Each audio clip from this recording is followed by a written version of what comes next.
It was like Mardi Gras. It was like, this is just, yeah. Good morning, Bellas Falls, and welcome to the feed. Here we are. We're starting again. I was prepared to start, by the way, Alex, because I know Mike was not paying an ounce of attention, so I was prepared to start the show. But anyhow. Who started on time? We did. We did. Well, and you can tell we have another exciting show. We have Justin with us today. We're going to be talking about a very good topic, a very timely topic, and one that I requested because I was just on an airplane and I thought I was going to. Everyone on the airplane was probably like, They were. It's unbelievable. How can they? Do they like schedule those people in or what? do. All right, but first, It's one of the boxes you check, when you're. Are you, do you wanna, contagious? do you Yes, wanna, you get to sit check next luggage, to Mike. Yeah, all those things. You get to sit next to Mike. So local events. So big doings on Saturday.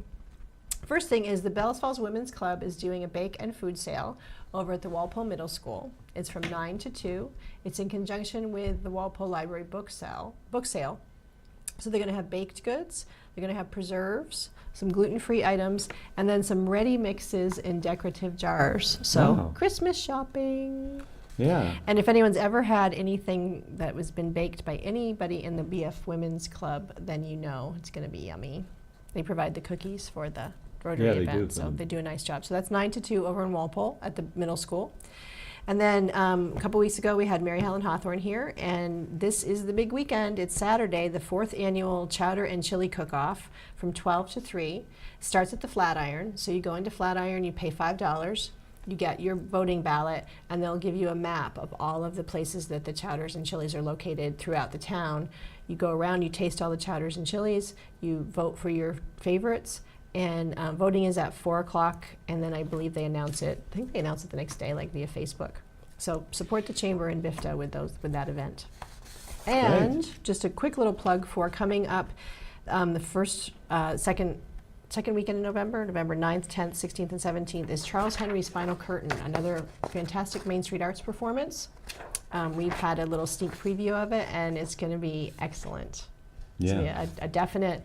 It's a one of a kind because it's written locally by a local woman, Cass Morgan, and it's definitely going to be an entertaining evening. Yeah, I think there's going to be more to come on that. We did just talking with some people today about doing another PSA. We did one that we showed last week. That was really interesting with Cass Morgan, who was the author,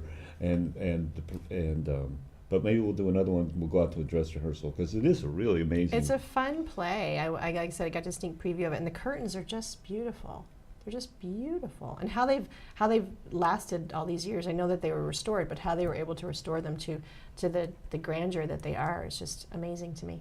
Great. Well, thank you. Yep. And thanks for the update. Big weekend coming up. Big weekend. Right, and then next week is Halloween. I can remember that. I know. Oh, Wednesday. It's Wednesday. We're gonna have to come in costume. The evil laugh. I know. I love it. Mike's going to show up as a voodoo priest, I have a feeling. Okay. But anyway. But first. We'll come back to that. But first. How's it going? Justin, how's it going? Thanks for having me on. Thanks for coming on. As I was saying, one of the reasons I asked Justin on today is I flew last weekend. And boy, are his arms tired. Yes. This is going to be a good show, I can tell already. Anyway, and it was just the fact of having to sit so close to many other people.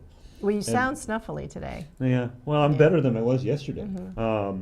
But having to sit next to so many other people and having them all seem to be sick. Yeah, well, it seems like it's gotten started pretty early this year with colds and flus going around. So we wanted to have Justin on and talk about preventative measures and things you can do to strengthen your immune system. Yeah, it's one of my favorite topics to talk about because there are so many things that you can do.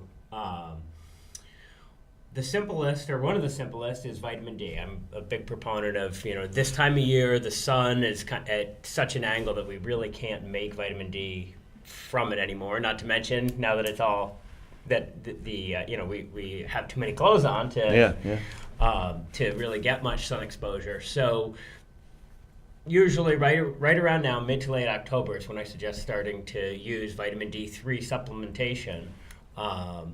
And typically, I'm a fan of a bit on the higher side compared to The RDA is very, very low at 800 IUs or international units. I usually suggest at least 4,000 units a day. Wow. And more often something around 10,000 because up in the northern latitudes, our blood levels are going to start dropping from now all the way until March when the sun starts to be at a high enough angle again to really make vitamin D again. So, and colds and flu incidence is tightly tied to vitamin D levels in the population. So that's part of the reason why we see, because these viruses are floating around all the time, but part of the reason that we see so many more infections during the winter months is that the vitamin D levels in the population are lower, and so our immune system is less equipped to handle them. So what's a good way to get vitamin D? Pretty much, food sources are fairly low, and many of the foods like liver are not commonly consumed items. But as delicious as liver is, I know I'm not going to convince. Luckily, the camera was not on me for that face. Everyone to eat that. So, typically the supplements are made with lanolin from sheep's wool, and you want the vitamin D3, which is the form that we have in our bodies. Vitamin D2, which is found in mushrooms. As much as I like mushrooms, it's not as utilizable by the body as the D3 form. So typically supplementation. I like the liquid ones because you can just put a number of drops on your tongue, and you can take a higher amount very easily, as opposed to like mowing down lots of capsules. So there's many, there's at least 3 or 4 I'm aware of on the market that have about 2,000 units per drop. So 5 drops a day and you're good.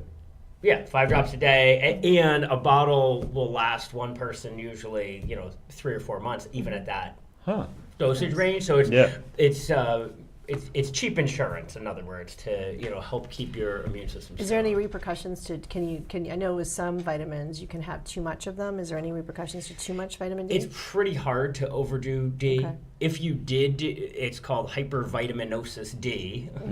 And what are the side effects? And it can of lead that? to like calcium accumulation in spots that you wouldn't want. But as I said, it's very hard to get above those. Ideally, you get your blood levels checked, and what you're looking for, the normal range is very wide, 30 to 100 nanograms per mil in the blood, but typically somewhere around like 50 would be really nice to see, especially in the winter months. Often when I've had clients that have been tested, they're often in the teens in the winter. It's not that hard to be very low. But yeah, the fat-soluble vitamins are typically the ones that are easier to overdose on, and it is a fat-soluble vitamin. But up here in the northern latitudes, the chances of us overdoing it are... Because we're not getting it naturally. We're not usually getting enough. And the cool thing with when we're getting it from the sun is that there's a natural feedback response that prevents us from overdosing on D from sunlight. Like, it's self-limiting, which of course you're bypassing with supplementation. But some research has tried giving 50,000 units a day to people for as much as 6 months without having untoward effects. And that's a exceedingly high dose. Much more than seems reasonable. But interestingly, like when physicians, if someone's diagnosed with low vitamin D, clinically low, meaning below the 30 amount, they'll usually give them like 50,000 units once a week. But it just makes sense to use smaller over, daily rather than Right. Yeah. So why not just do a smaller amount on a daily basis to bring that up a little more gradually rather than just like load it in all at once? So it's interesting, vitamin D, because in common culture, when you think of colds, you think of vitamin C. Yeah, and vitamin C can be also useful for immune function and, typically like when you're starting to feel sick, loading up on vitamin C.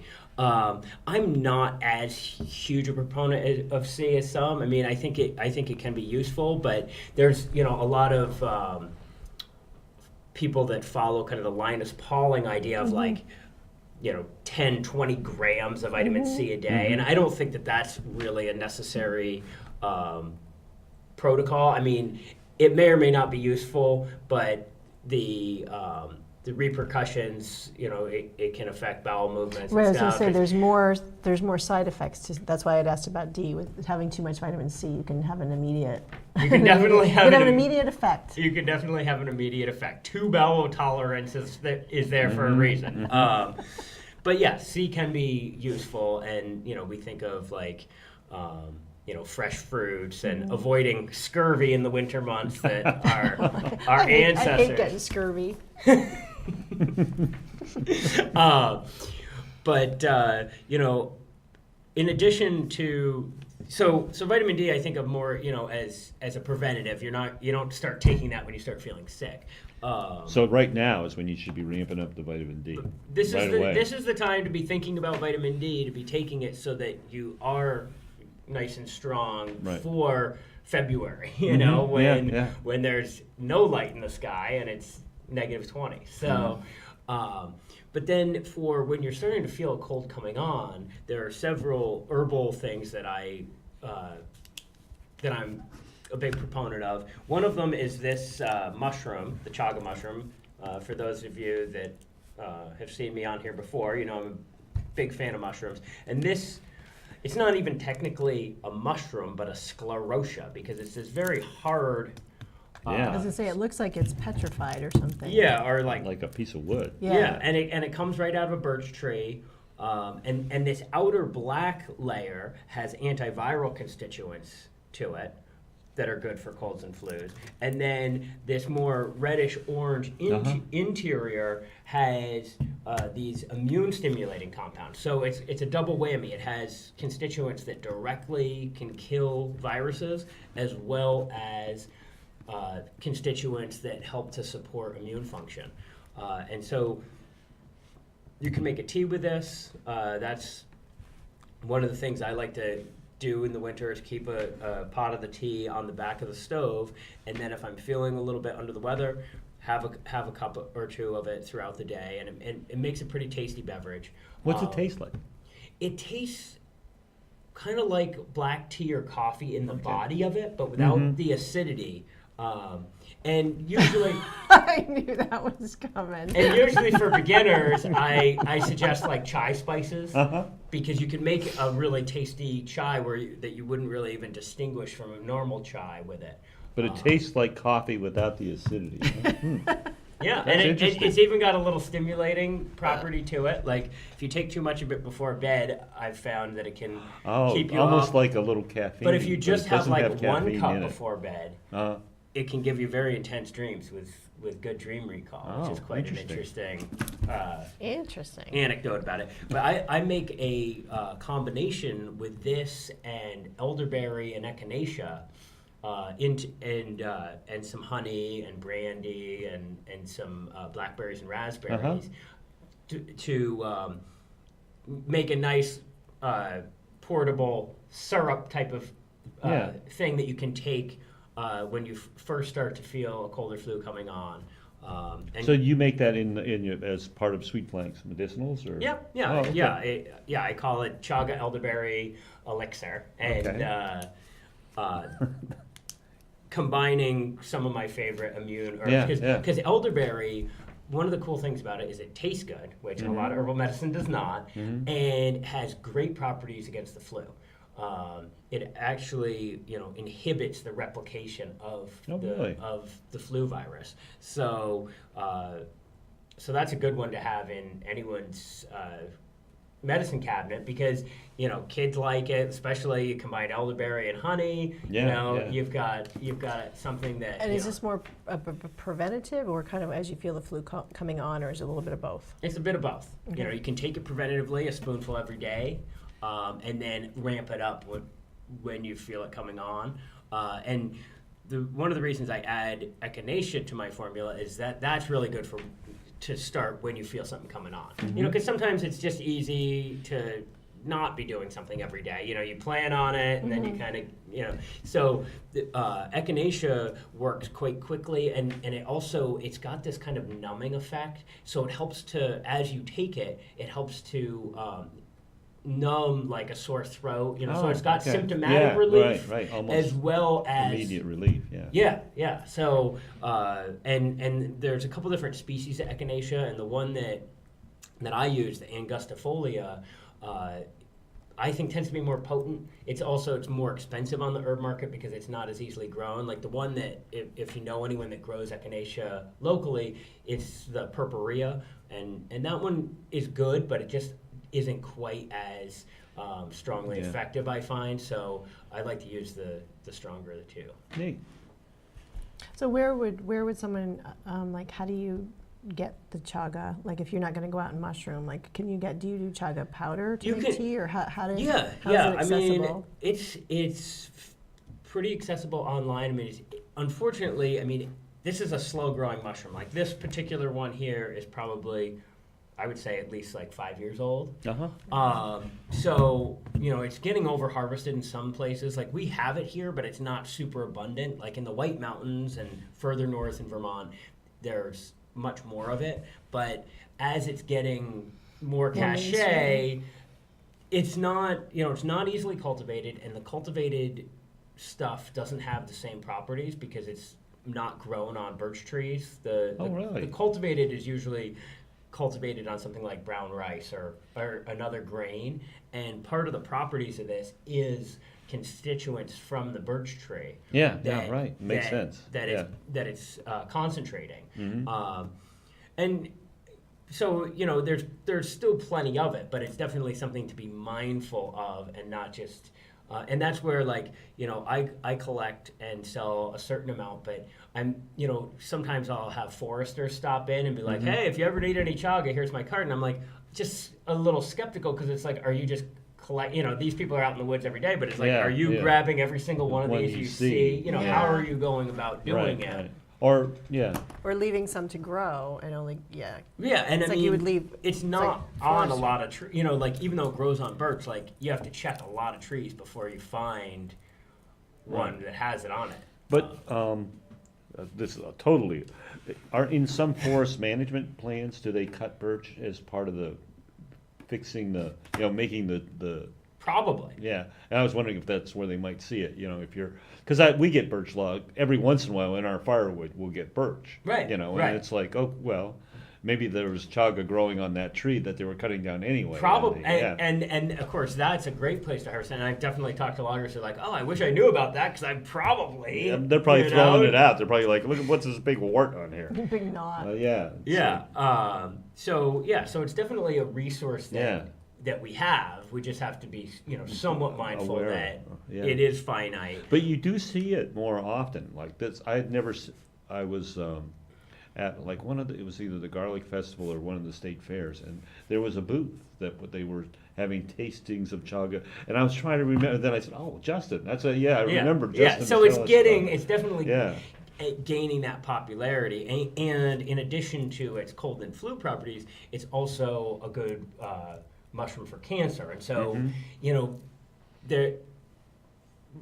that's I think part of why it's gaining this very big influence, but quickly. Then quickly. Well, which would be bad for the actual sustainability of the. When it's something that's slow growing and slow to reproduce like that, so that's where usually the market forces are ahead of looking at the consequences, and so that's why I just want to put that out there. But it is really readily available, from local vendors and from the internet. But that's where, being one of the guys, there's someone up in northern New Hampshire that sells a lot of it, and he's like a retired game warden, I think. But he's got a whole army of people because I heard from someone else who has a camp up in the Northeast Kingdom that his chanterelle patches and other mushroom patches, these people just go in and they just wipe out everything because they're marketing it. So they've got an insatiable appetite. Yeah. Whereas someone who's going and foraging for their own needs, they're going to want to have some next year too. Right, and they're gonna get enough, and they're like, okay, I've got enough for me. and I'll leave the rest, as opposed to just like, okay, here we are, let's just clear this out. And so that's where capitalism can come in, and you gotta, Now, what about fire cider? Fire cider, another awesome thing for the immune system, and that, both as a daily tonic and as when you're starting to feel sick, just loading up on it. And so fire cider is a combination of some of the most antimicrobial foods that we have: garlic, onions, some horseradish, ginger. So it helps to stimulate the circulation, stimulate the immune system. We're getting the thumbs up from Alex on fire cider. He likes stimulation. And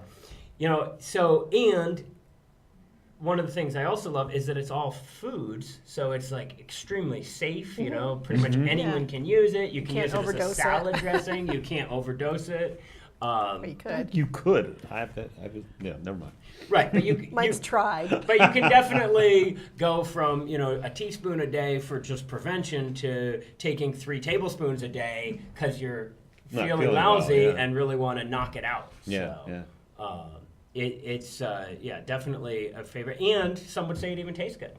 It does taste good. It does. I like the taste myself. It's got a little tang to it. Eye twitching, I call it.